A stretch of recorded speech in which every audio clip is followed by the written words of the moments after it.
केवल 3 दिन का गोला बारूद बचा, देश के प्रधानमंत्री को चिंता हुई। दुनिया में जितने हमारे मित्र राष्ट्र से सबसे आग्रह किया गया और आग्रह करके कहा गया कि हमें गोला बारूद उपलब्ध करवाइए, लेकिन सबने इनकार किया। तब देश के तत्कालीन प्रधानमंत्री माननीय अटल बिहारी वाजपेयी उस चिंता की अवस्था में थे और देश के विदेश मंत्री उनके पास पहुंचे, जिनका नाम जसवंत सिंह जी था। उन्होंने कहा कि एक फोन ये लगाइए। उन्होंने कहा कहां लगाना है? कि इजराइल के राष्ट्रपति को लगाइए। अरे इजराइल तो हमारा कोई मित्र राष्ट्र नहीं, हम फिलिस्तीन का समर्थन करते हैं, यासर अराफात का समर्थन करते हैं, वो हमारा क्यों सहयोग करेगा? जब मित्रों ने सहयोग नहीं किया तो जिस देश के साथ कोई राजनीतिक संपर्क नहीं रहा, कोई संबंध नहीं रहा, वो हमारी क्यों सहायता करेगा? जसवंत सिंह जी ने कहा कि उसके साथ बहुत पुराना संबंध है, बहुत पुरातन संबंध है, आप फोन तो लगाइए। और जब वह फोन गया और दूसरी ओर से आवाज आई कि आपके फोन का ही इंतजार था, हमने 7 जहाज लाद दिए हैं गोला बारूद से, जितने कम पड़ेंगे हम भेज देंगे, आप चिंता मत कीजिए और दुश्मन के दांत खट्टे कीजिए। देश के प्रधानमंत्री को आश्चर्य हुआ ऐसी घटना। तो उन्होंने कहा कोई बात नहीं, आपका धन्यवाद है, उसका कितना शुल्क देना है, एडवांस हम भेज देते हैं। उन्होंने कहा कि एक भी एडवांस की जरूरत नहीं, 1 रुपए की जरूरत नहीं। हम भारत के लिए इजराइल के लोग यदि अपने खून का भी अभिषेक करें तो कम होगा, क्योंकि आज इजराइल है तो भारत के कारण। इतना कहकर उस राष्ट्रपति ने फोन काट दिया। देश के प्रधानमंत्री आश्चर्यचकित जसवंत सिंह जी की ओर देखा कि बताओ भाई क्या राज है।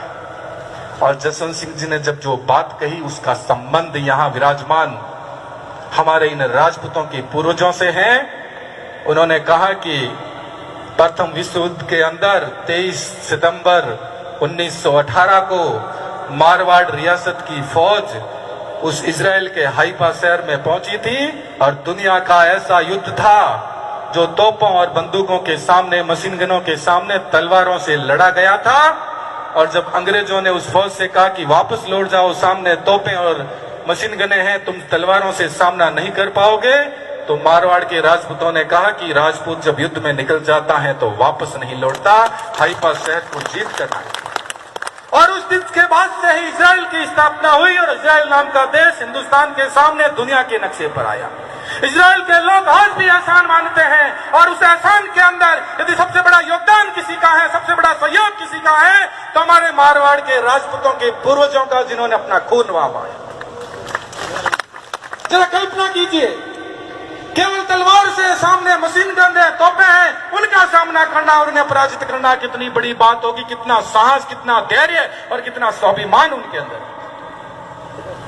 मुझे बहुत खुशी है जब हम इतिहास की बातें करते हैं, जब हम ये कहते हैं कि जैन धर्म के अंदर भगवान ऋषभदेव से लेकर, अजितनाथ से लेकर, अभिनंदननाथ से लेकर, अरिष्णवी से लेकर, पाशुनाथ से लेकर महावीर स्वामी तक 24 के 24 तीर्थंकर जितने हुए हैं, सारे के सारों को जन्म देने वाली एक सतरानी माता थी, उसने अपने गर्भ से जन्म दिया और जैन धर्म का उद्धार किया।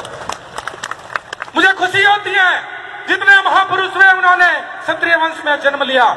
इतिहास निश्चित रूप से गौरवशाली था, लेकिन वर्तमान भाई कुछ दैन्य हुआ है, आधुनिक समय कुछ दैन्य हुआ है, परिस्थितियां कुछ ऐसी बनी है, लोकतंत्र की ये विडंबना है, आधुनिक समय का ये कष्ट है।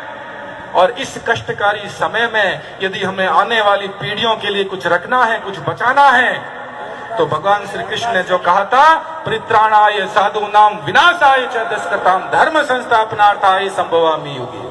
साधुत्व के प्राण के लिए, साधुत्व की रक्षा के लिए, योग्यता के वर्ण के लिए हमको जन्म लेना है, उसके लिए कार्य करना। आज के इस आधुनिक समय में जब संकट इतना